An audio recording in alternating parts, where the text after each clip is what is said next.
ఏడుమల కొండల్లో పచ్చదనాన్ని పెంచాలని గౌరవ ముఖ్యమంత్రి గారు మాకు ఆదేశాలు ఇవ్వడం జరిగింది. మీకు తెలిసిన విషయమే. ఇది ఒకటి టీటీడీ పరిధిలో కొంత అటవీ ప్రాంతం ఉంది. టీటీడీకి బయట స్టేట్ ఫారెస్ట్ డిపార్ట్మెంట్ దగ్గర ఎక్కువగా ఉంది. రెండు కూడా ప్రణాళికలు రచించి వాటిని ఇంప్లిమెంట్ చేయాలనేది డైరెక్షన్ ఇచ్చిన తర్వాత టీటీడీ తరపు నుంచి మేము ఆల్రెడీ చేయడం మొదలెట్టాము.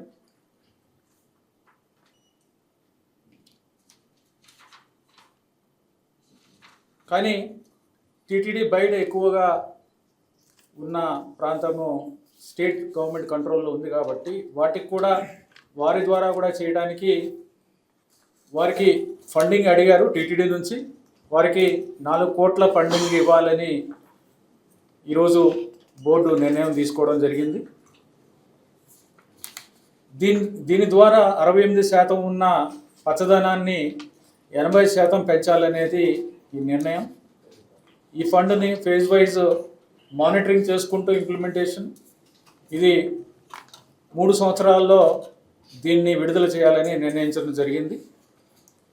అలాగే తిరుచానూరు పద్మావతి అమ్మవారి ఆలయం, అమరావతి వెంకటేశ్వర స్వామి ఆలయం, నారాయణవనం కళ్యాణ వెంకటేశ్వర స్వామి ఆలయం,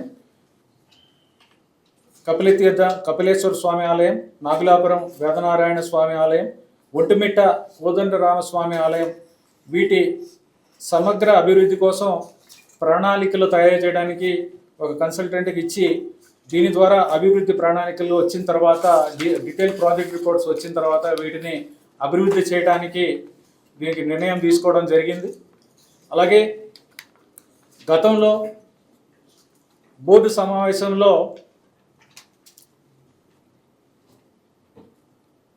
ఈ విశ్రాంత భవనాలు ఏవైతే ఉన్నాయో, ఈ కాటేజెస్, గెస్ట్ హౌసెస్, వీటికి వేరే వేరే కంపెనీల పేర్లు ఉన్నాయి.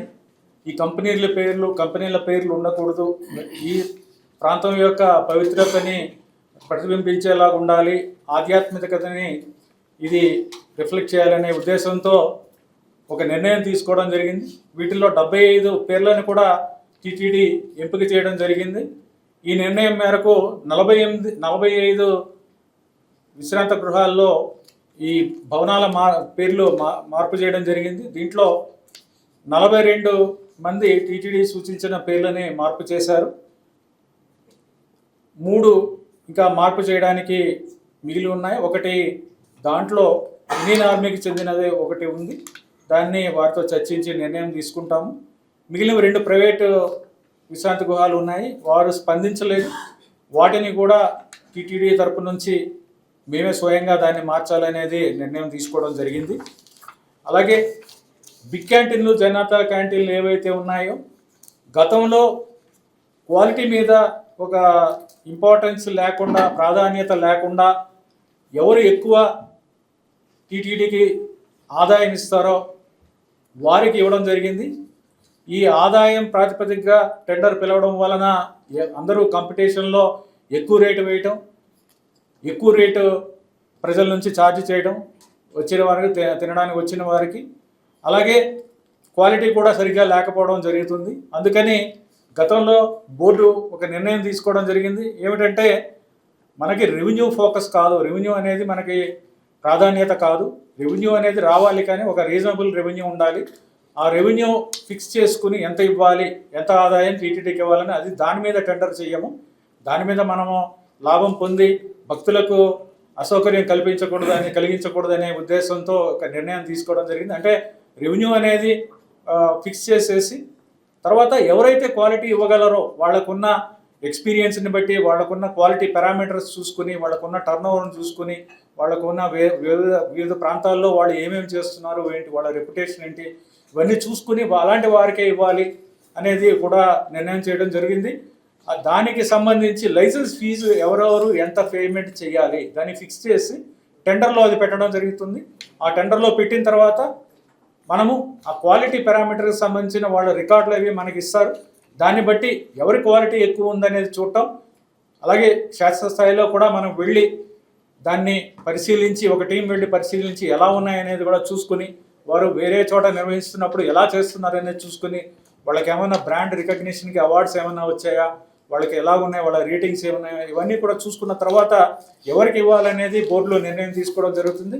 తద్వారా నాణ్యమైన ఫుడ్ని, మనం ఆహారాన్ని ప్రజలకు ఇవ్వాలి, భక్తులకి అందించాలి, ఒక మంచి ఫుడ్ని మనకి మంచి ఆహార పదార్థాలు ఇవ్వాలనే ఉద్దేశంతో, మంచి నాణ్యమైన ధరకి ఇవ్వాలనే ఉద్దేశంతో ఇది మంచి నిర్ణయం తీసుకోవడం జరిగింది. అలాగే ఆకస్మికంగా పాప వినాశనం ప్రాంతాలకు చాలామంది భక్తులు వస్తారు. మీ అందరికీ తెలిసిందే, 10,000 నుంచి రోజుకి 15,000 మంది భక్తులు వస్తూ ఉంటారు. ఇక్కడంతా కూడా ఇక్కడ వాతావరణం చూస్తే మనకి చాలా గందరగోళంగా కనిపిస్తుంది. ఇక్కడ పార్కింగ్ అనేది సరిగ్గా లేదు, వాహనాలు పెట్టుకోవడానికి పార్కింగ్ సరిగ్గా లేదు, ఆర్గనైజ్డ్గా లేదు. ట్రాఫిక్ కూడా చాలా ఇబ్బందులు పడుతున్నాము, ట్రాఫిక్ కూడా చాలా ఇబ్బందులు వస్తున్నాయి. ఆ తర్వాత నడకదారిలో వచ్చేవాళ్ళు కానీ నడిచే వాళ్ళకి కూడా వాళ్ళకి చాలా ఇబ్బందులు ఉన్నాయి. తర్వాత ప్రాపర్ సైనేజ్ ఏది ఎక్కడికి వెళ్ళాలి ఏమిటనేది కూడా వాళ్ళకి ప్రాపర్గా లేదు. అక్కడ అన్ని షాప్స్ అన్నీ కూడా చాలా అనార్గనైజ్డ్గా ఉంటాయి. ఇక్కడ అన్ని దుకాణాలన్నీ కూడా కొన్ని పర్మిషన్లు ఫారెస్ట్ డిపార్ట్మెంట్ నుంచి ఇచ్చినా సరే అవన్నీ కూడా అనార్గనైజ్డ్గా ఉన్నాయి. చూడటానికి కూడా బాగాలేదు. ఆధ్యాత్మిక వాతావరణాన్ని రిఫ్లెక్ట్ చేసేలా ఉండాలి, పవిత్రతను రిఫ్లెక్ట్ చేసేలా ఉండాలి. అందుకని దాని మీద కూడా ఒక కన్సల్టెంట్ని ఎంగేజ్ చేయడం ద్వారా అక్కడ ప్రణాళిక రూపొందించడానికి, కాన్సెప్ట్ ప్లాన్కి ఇక్కడ ఎకలాజికల్ ఎన్హాన్స్మెంట్ అంటే ఇదంతా కూడా ఫారెస్ట్ డిపార్ట్మెంట్ పరిధిలో ఉన్నదని మీ అందరికీ తెలుసు. ఇది కూడా దృష్టిలో పెట్టుకుని ఏ విధంగా దీన్ని అభివృద్ధి చేయొచ్చు, ప్రజలకి మెరుగైన సదుపాయాలు ఇవ్వచ్చు అనేది కూడా నేను ఈరోజు డిస్కస్ చేసి దాని మీద నిర్ణయం తీసుకొని ప్రణాళిక రూపొందించడానికి ఒక కన్సల్టెంట్ కూడా, ఆర్కిటెక్ట్ కూడా ఇవ్వడానికి చేయడం జరిగింది. అలాగే స్విమ్స్ అనేది సూపర్ స్పెషాలిటీ హాస్పిటల్ టీటీడీ పరిధికి తీసుకురావడం జరిగింది. అది దానికోసం ఇది ఎంతో మెరుగైన సేవలు ప్రజలకు ఇస్తుంది. పేద ప్రజలందరూ కూడా ఎంతోమంది లక్షల మంది స్విమ్స్ నుంచి సేవలు పొందుతున్నారు.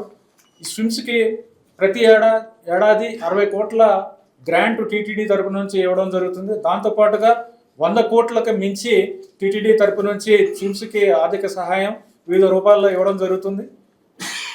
దీని మీద ఏ విధంగా దీన్ని ఇంకా మెరుగుపరచవచ్చు, కొన్ని ఇన్ఫ్రాస్ట్రక్చర్ వర్క్స్ కూడా చేసుకోవడం జరిగింది. ఈ విధంగా ఇన్ఫ్రాస్ట్రక్చర్ వర్క్స్ ఏవైతే మొదలు పెట్టడం జరిగిందో వాటిని ఏ విధంగా ఉపయోగించవచ్చు, ఇవన్నీ కూడా స్టడీ చేయడానికి ఒక expert committee doctor IV Subbarao గారితో, రిటైర్డ్ ఐఏఎస్ ఆఫీసర్ గారు, ఆయన రిటైర్డ్ ఎగ్జిక్యూటివ్ ఆఫీసర్ టీటీడీ కూడా, ఆయన ద్వారా ఒక ఎక్స్పర్ట్ కమిటీ ఒకటి వేయడం జరిగింది. ఆ కమిటీ రిపోర్టు స్విమ్స్ గవర్నింగ్ కౌన్సిల్లో కూడా ఈ రిపోర్టు డిస్కస్ చేయడం జరిగింది. దాని తర్వాత ఈ బోర్డులో ఆ రిపోర్టుని యాక్సెప్ట్ చేయడం జరిగింది. దాని తర్వాత ఆ రిపోర్ట్లో ఉన్న ఒక ముఖ్యమైన అంశం ఏంటంటే స్విమ్స్కి సంవత్సరాల తరబడి రిక్రూట్మెంట్ జరగలేదు. చాలా departments single faculty department, neurology, nephrology ఇవన్నీ కూడా చూస్తే సింగిల్ పర్మనెంట్ ఫ్యాకల్టీ ఉన్న డిపార్ట్మెంట్స్ చాలా ఉన్నాయి. వాటిని ఇమ్మీడియట్గా రిక్రూట్ చేయాలి, లేకపోతే ఇబ్బంది వస్తుంది. మనము ఏది చేసినా సరే మంచి క్వాలిటీతో చేయాలి. స్విమ్స్ని ఒక మంచి నేషనల్ లెవెల్లో ఆర్ గ్లోబల్ లెవెల్ ఇన్స్టిట్యూట్ కింద నిలపాలి అనేది ముఖ్యమంత్రి గారి ఉద్దేశం. దానికి తగ్గట్టుగా బోర్డు కూడా చాలా మంచి నిర్ణయం ఇవాళ తీసుకోవడం జరిగింది. 597 పోస్టులు దాన్ని ఫిలప్ చేయాలి. ఇవన్నీ కూడా ఖాళీగా ఉన్న పోస్టులు ఏవైతే ఉన్నాయో అవన్నీ ఫిల్ చేయాలి, నింపాలనేది, రిక్రూట్మెంట్ చేయాలి అనేది నిర్ణయం తీసుకోవడం జరిగింది. దాంట్లో ఫ్యాకల్టీకి సంబంధించి 100 పోస్టులు, నర్సెస్, పారామెడికల్ స్టాఫ్స్ వీళ్ళందరూ కలిపి నర్సులు 434, పారామెడికల్ స్టాఫ్ 15 మంది, అడ్మినిస్ట్రేషన్ స్టాఫ్ 48 మంది, మొత్తం మీద 597 మందిని రిక్రూట్ చేయాలనేది ఈరోజు చాలా మంచి నిర్ణయం తీసుకోవడం జరిగింది. దీనివలన టీటీడీ మీద 71 కోట్లు అదనంగా ఆర్థిక భారం పడుతుంది. అంటే 60 కోట్లతో పాటు ఇంకొక 71 కోట్లు అదనంగా ఇవ్వాల్సి వస్తుంది. మొత్తం మీద 131 కోట్లు అదనంగా మనకి మొత్తం మీద భారం ఉన్నా సరే ఇది పేద ప్రజలకి మెరుగైన సేవలు అందించాలి, మంచి క్వాలిటీ సర్వీస్ ఇవ్వాలనే ఉద్దేశంతో దీన్ని అప్రూవ్ చేయడం జరిగింది. దీని ప్రకారం కూడా త్వరలో మేము రిక్రూట్మెంట్ కూడా స్టార్ట్ చేయడం జరుగుతుంది. దీంతోపాటుగా శ్రీవారి వైద్య సేవ అనేది చాలామంది డాక్టర్స్ ప్రొఫెషనల్స్ ఈ వైద్య సేవ అందించడానికి వాలంటీర్గా ఎలా అయితే శ్రీవారికి మనకి వాలంటీర్ వ్యవస్థ ఉందో ఆ విధంగా ఇవ్వడానికి చాలామంది ముందుకు వస్తున్నారు. దానికి కూడా శ్రీవారి వైద్య సేవ పేరు మీద వారందరికీ కూడా ఇవ్వడానికి సేవ చేయడానికి అవకాశం ఇవ్వడానికి ముఖ్యమంత్రి గారు కూడా గతంలో చెప్పడం జరిగింది. ఇక్కడికి వచ్చినప్పుడు వారు డైరెక్షన్ కూడా ఇవ్వడం జరిగింది. దాని ప్రకారం గవర్నింగ్ కౌన్సిల్లో నిర్ణయం తీసుకున్నాము స్విమ్స్కి సంబంధించి. అలాగే ఇవాళ గవర్నింగ్ టీటీడీ బోర్డులో కూడా ఈ విధంగా నిర్ణయం తీసుకున్నాం. దాంతోపాటుగా వాలంటీర్స్ని శ్రీవారి సేవకి వాలంటీర్స్ని కూడా తీసుకుని ఆ వాలంటీర్స్ ద్వారా ఇక్కడ సేవలు పొందడానికి వచ్చిన ఎవరైతే పేద ప్రజలు ఉంటారో చాలామంది చదువుకునే వాళ్ళు కొద్దిగా నాలెడ్జ్ అంత తెలియని వాళ్ళు అక్కడ ప్రాంతాలు తెలియని వాళ్ళు వీళ్ళందరూ వస్తారు. వాళ్ళకి గైడ్ చేసి ఏ విధంగా వాళ్ళకి సేవలు అందించడానికి ఎక్కడెక్కడికి వెళ్ళాలి, సేవలు పొందాలంటే ఎక్కడికి వెళ్ళాలి, ఇవన్నీ కూడా వాలంటీర్స్ వాళ్ళకి అసిస్ట్ చేయడానికి కూడా ఆ వాలంటీర్ సేవను కూడా ప్రారంభించడం జరిగింది ఇప్పటికే. దాని మీద కూడా ఈరోజు నిర్ణయం తీసుకోవడం జరిగింది. అన్ని మతస్థులని బదిలీ చేయాలనేది టీటీడీ బోర్డు ఇప్పటికే నిర్ణయం చేయడం జరిగింది. ఇప్పటిదాకా 29 మంది అన్ని మతస్థులు ఇక్కడ నాన్ హిందూస్ టీటీడీలో పనిచేయడం జరుగుతుంది. వీరందరినీ కూడా గవర్నమెంట్కి మేము వేరే డిపార్ట్మెంట్స్ పంపించడం అనేది ఎక్స్ప్లోర్ చేయాలని టీటీడీ బోర్డు గతంలో నిర్ణయం చేయడం జరిగింది. దాని ప్రకారం టీటీడీ బోర్డు నిర్ణయానికి తగ్గట్టుగా గవర్నమెంట్కి ప్రపోజల్స్ పంపిస్తే టీటీడీలోనే వేరే డిపార్ట్మెంట్స్లో పెట్టుకోమని మీరు చెప్పడం జరిగింది.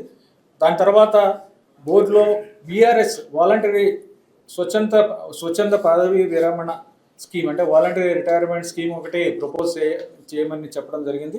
దాని ప్రకారం వాలంటరీ రిటైర్మెంట్ స్కీమ్ కూడా ఈరోజు ఆ స్కీమ్ కూడా అప్రూవ్ చేయడం జరిగింది. ఆ స్కీమ్ యొక్క డీటెయిల్స్ ఏమిటంటే మొత్తం అన్నీ కాదు, కొన్ని ముఖ్యమైన అంశాలు చెప్తాను. ప్రతి సంవత్సరానికి 45 రోజులు, లేకపోతే మిగిలిన సర్వీస్కి ప్రతి సంవత్సరానికి 45 రోజులు. ఈ రెండిట్లో ఏది తక్కువ వస్తే అది ఇవ్వడం జరుగుతుంది వారికి వాలంటీర్ రిటైర్మెంట్ అప్పుడు. అలాగే ఇది మినిమం 10 lakhs వస్తుంది. ఎవరైనా రిటైర్మెంట్ తీసుకుంటే ఈ స్కీమ్లో 10 లక్షలు మినిమం వస్తుంది. మ్యాక్సిమం బెనిఫిట్ 25 lakhs వస్తుంది. అలాగే వారికి రావాల్సిన బెనిఫిట్స్ ఏవైతే ఉంటాయో, statutory benefits, pension, gratuity, leave encashment ఏవైతే రూల్ ప్రకారం ఉంటాయో అవన్నీ కూడా ఏదైతే అప్లికబుల్ ఉందో అవన్నీ కూడా ఇవ్వడం జరుగుతుంది. దీంతో పాటుగా 29 మంది ఎవరైతే ఉన్నారో అందరూ గ్రూప్గా వారు రిటైర్మెంట్కి ఒప్పుకుంటే వారందరికీ కూడా ఒక్కొక్కరికి 50 లక్షలు అదనంగా 5 లక్షలు అదనంగా అందరికీ ఒక్కొక్కరికి ఇవ్వడం జరుగుతుంది. అది ఈరోజు ఈ స్కీమ్ అప్రూవ్ చేయడం జరిగింది. దీని తర్వాత ఈ స్కీమ్ని ఈ ఉద్యోగస్తులతో వారితో కూడా చర్చించడం జరుగుతుంది.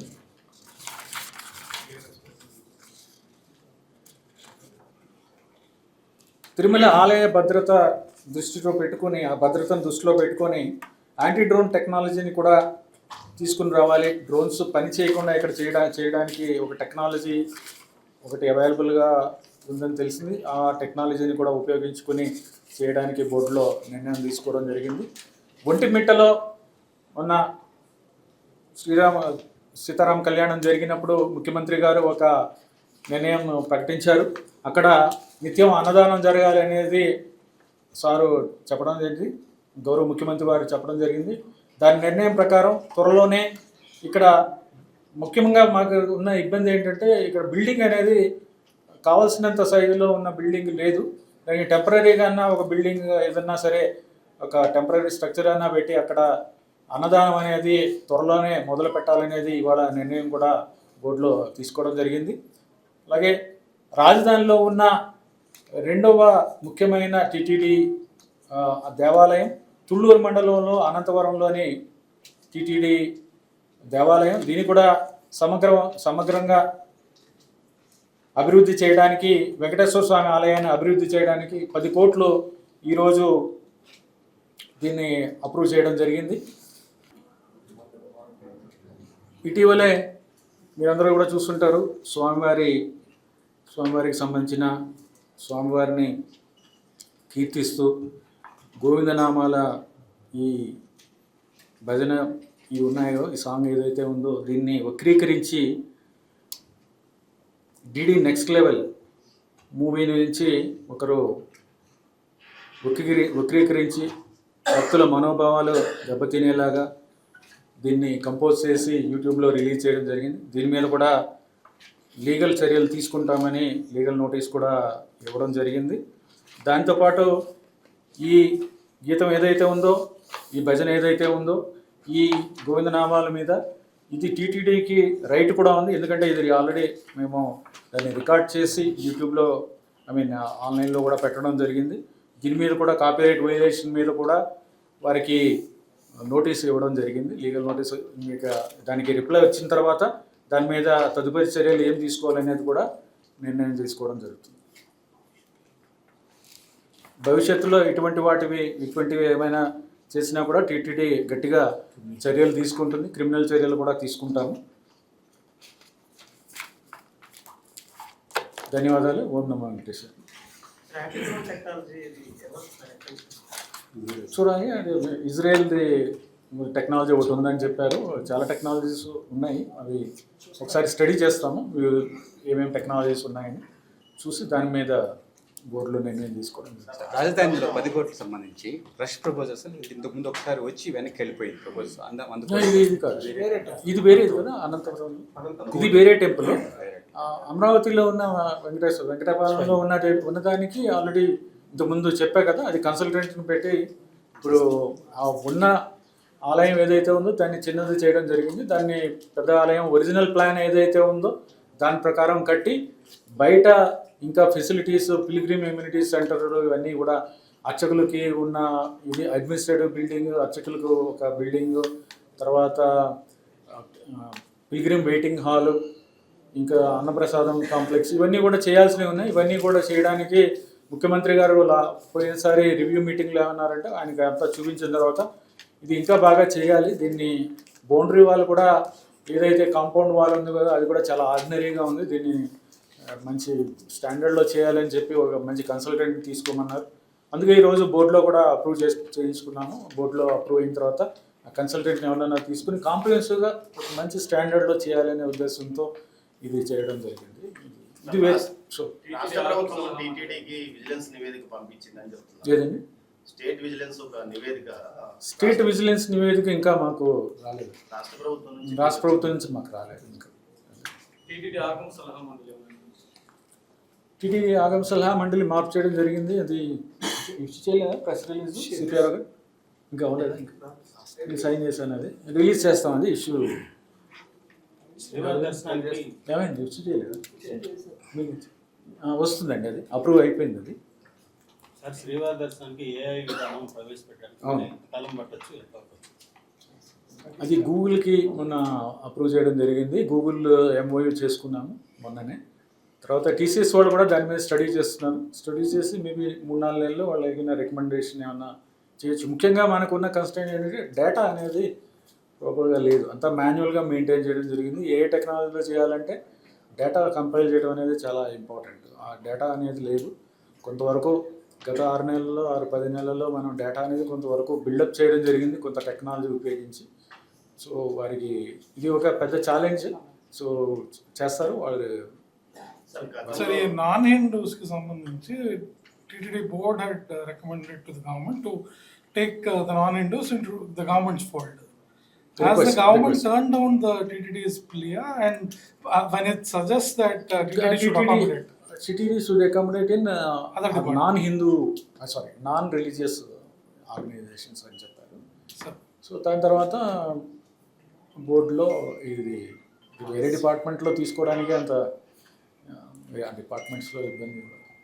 బట్ అది టీటీడీలో ప్రమోషన్స్లో గత 5 ఏళ్ళుగా నిలిచిపోయిందని చెప్పి ఉద్యోగస్తులు. అవును, త్వరలోనే ప్రమోషన్లు కూడా టేకప్ చేస్తాము. ప్రమోషన్లు నిలిచిపోవడానికి ముఖ్యమైన కారణం ఏంటంటే రూల్ ఆఫ్ రిజర్వేషన్ ఇష్యూ మీద కొన్ని కోర్టు నిర్ణయాలు ఉన్నాయి. దాని మీద ఏకాభిప్రాయం కుదరలేదు. దాని మీద లీగల్గా కూడా కొన్ని ఇష్యూస్ వచ్చాయి. ఇది గవర్నమెంట్కి రిఫర్ చేశాము, కొన్నిటి మీద క్లారిఫికేషన్ ఇమ్మని. ఆ గవర్నమెంట్ నుంచి క్లారిఫికేషన్ రాగానే అవన్నీ టేకప్ చేస్తాం. త్వరలోనే అవన్నీ కూడా రిజాల్వ్ చేసి అందరికీ ప్రమోషన్లు ఇస్తాం. సార్ తులాభారము శేషవస్త్రాల మీద నిన్న మీ TTD board member vigilance complaint చేశారు. అంటే గతంలో కూడా లాస్ట్ పాలక మండలి సమావేశం ముందు కూడా ఆయన ఇదే విషయాన్ని చెప్పాడు.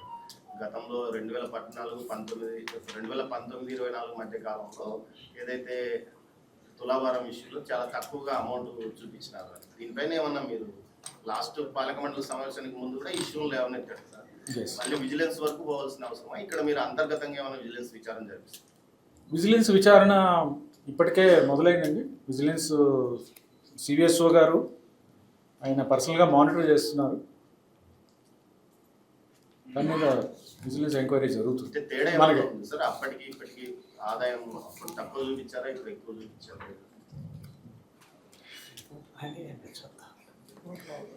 చూద్దాం, అది రిపోర్ట్ వచ్చింది. సార్ శ్రీవారి మెట్టు మార్గంలో టోకన్స్ ఇష్యూ అయింది సార్. అదే తరహాలో అలిపిరిలో ఏమన్నా నడకదారి భక్తులు టోకన్స్ అని ఇచ్చాము. అంటే మనకి ఎక్కడన్నా ఇస్తే ఇంకో చోట తగ్గించాల్సి వస్తుంది. మనకున్న కెపాసిటీని బట్టి మనం అన్లిమిటెడ్గా ఇవ్వలేం కదా. అందుకని దాని మీద మేము ఆలోచిస్తున్నాము ఏం చేయాలని. బోర్డులో కూడా పెట్టి ఇచ్చారు. అప్పటికి ఎస్ఎస్డి లేదు కదా. ఎస్ఎస్డి పెట్టిన తర్వాత ఈ నంబర్లన్నీ కలిపి ఉన్న కెపాసిటీని బట్టే ఇస్తారు. ఎక్కడ ఇస్తారా, కాలినడకని ఇస్తారా, లేకపోతే ఎస్ఎస్డి కింద ఇస్తారా, ఇవన్నీ కూడా నంబర్ ఫిక్స్డ్. దాంట్లోంచే ఇక్కడ నుంచి అక్కడ ఎక్కువ చేస్తే ఇక్కడ కట్ చేయాలి, ఇక్కడ కట్ చేస్తే ఇక్కడ అన్హ్యాపీగా ఫీల్ అవుతారు. అందుకని ఆల్రెడీ శ్రీవారి మెట్టులో మొదలు పెట్టాము. ఇంతకుముందు శ్రీవారి మెట్టులో కోటా కింద ఇచ్చేవారు కానీ ఎన్ఫోర్స్ చేసేవారు కాదు. అది గత 10 నెలల్లో దాన్ని ఎన్ఫోర్స్ చేయడం మొదలెట్టాము శ్రీవారి మెట్టుది. బట్ ఇక్కడ చేయడానికి ఏంటంటే అంత 4,000 5,000 కట్ చేసి మనకు ఉన్న దాంట్లో ఎస్ఎస్డికి కోయిన్స్ డిమాండ్ చాలా ఎక్కువగా ఉంటుంది. అక్కడ ఉన్న దాంట్లో పెంచాలి కానీ తగ్గించడం అనేది మంచిది కాదు అనే దాని మీద నిలిచిపోయింది. అది స్టడీ చేస్తున్నాం. అది బోర్డులో నిర్ణయం తీసుకోవాలి. రెండు తగ్గించి ఇక్కడ తగ్గించి అక్కడ పెంచటమా, మొత్తం మీద అక్కడ పెంచి ఇక్కడ పెంచి అయితే చేయలేం కదా. సరే, అక్కడ శుక్రాశని మీరే చూసింటారు. శుక్రాశని 2 రోజుల్లో పెద్ద దోపిడీ లాంటి వ్యవస్థ జరుగుతుంది. శ్రీవారి మెట్టులో అక్కడ ఇబ్బంది ఉంది. అక్కడ ఆటో వాళ్ళు చాలా ఇబ్బందులు గురి చేస్తున్నారు. అది ముఖ్యంగా పోలీస్ వ్యవస్థ నుంచి, పోలీసు విభాగం నుంచి వారు దాని మీద చర్యలు తీసుకుంటున్నారు. మధ్యలో సడన్గా ఇలాంటివి కంట్రోల్ తప్పి ఇలాంటివి జరుగుతున్నాయి. బట్ దానికి ఒక పర్మనెంట్ సొల్యూషన్ ఒకటి చేయాల్సిన అవసరం ఉంది. దానికి పర్మనెంట్ సొల్యూషన్ ఒకటి మేము త్వరలోనే ఒక వారం 10 రోజుల్లో దానికి ఒక పర్మనెంట్ సొల్యూషన్ కూడా దాని మీద చర్చిస్తున్నాము. ఆ పర్మనెంట్ సొల్యూషన్ కూడా మీకు తెలియజేస్తాం. సార్, గోశాల ఇష్యూలో ఇంత వివాదం నడిచింది. దానికి ఇంకా ప్రత్యేకంగా ఓ డైరెక్టర్ని కానీ నియమించే అవకాశం లేదు. గోశాలలో ఏమి వివాదం అండి? ఇన్ని ఆవులు చనిపోయినాయి అని అంటే ప్రొఫెషనల్ డాక్టర్ని కానీ ఏమన్నా అక్కడ అక్కడ అందరూ ప్రొఫెషనల్ డాక్టర్స్ ఉన్నారు, డైరెక్టర్ ఉన్నాడు, మంచి కాంపిటెంట్ ఇన్ఛార్జ్ డైరెక్టర్ అయినా సరే పాపం చాలా. ప్రతి నెల 14 యావరేజ్గా చనిపోతాయి. ఇంతకుముందు జరిగింది, ఆ తర్వాత గత 7-8 నెలలుగా కూడా జరిగింది, దానికి ముందు కూడా జరిగిందనే చెప్పాను. అదేదో 100 ఆవులు ఏదో అబ్నార్మల్గా ఇక్కడ చనిపోయినాయి అనేది లేదు. యావరేజ్గా 14 ఆవులు చనిపోతున్నాయి అనేది ఇంతకుముందు జరుగుతుంది. ఆ డేటా కూడా ఇచ్చాం. ప్రీవియస్గా ఎన్ని చనిపోయి, బిఫోర్ జూన్ ఎంత జరిగింది, తర్వాత జూన్ తర్వాత ఎన్ని జరిగింది అనేది ఇవ్వడం జరిగింది. దాంట్లో అబ్నార్మల్గా ఏమి లేదు. బట్ మీరు చేస్తుంది ఏంటంటే ఇప్పుడు దీన్ని ఇంకా ఎలా తగ్గించాలి, ఈ నంబర్ ఎలా తగ్గించాలి, దీని మీద ఏ విధంగా మనము ఆవుల్ని ఇంకా ఏ విధంగా మెరుగ్గా చూసుకోవాలి అనే దాని మీద ఎక్సర్సైజ్ చేస్తున్నాం. దాని మీద మీకేం డౌట్ అవ్వక్కర్లేదు. కొన్ని రోజులు పోయిన తర్వాత మేము ఏం చేసామనే చేసిన తర్వాత చెప్తాం. చేసే ముందు ఇలా చేస్తామని అది చెప్పుకునే అలవాటు లేదు. చేసిన తర్వాత ఏం రిజల్ట్స్ వచ్చాయి అనేది మీకు చూపించడం జరుగుతుంది. డెఫినెట్గా రిజల్ట్స్ ఉంటాయి. గతం మీద మెరుగ్గానే ఉంటుంది.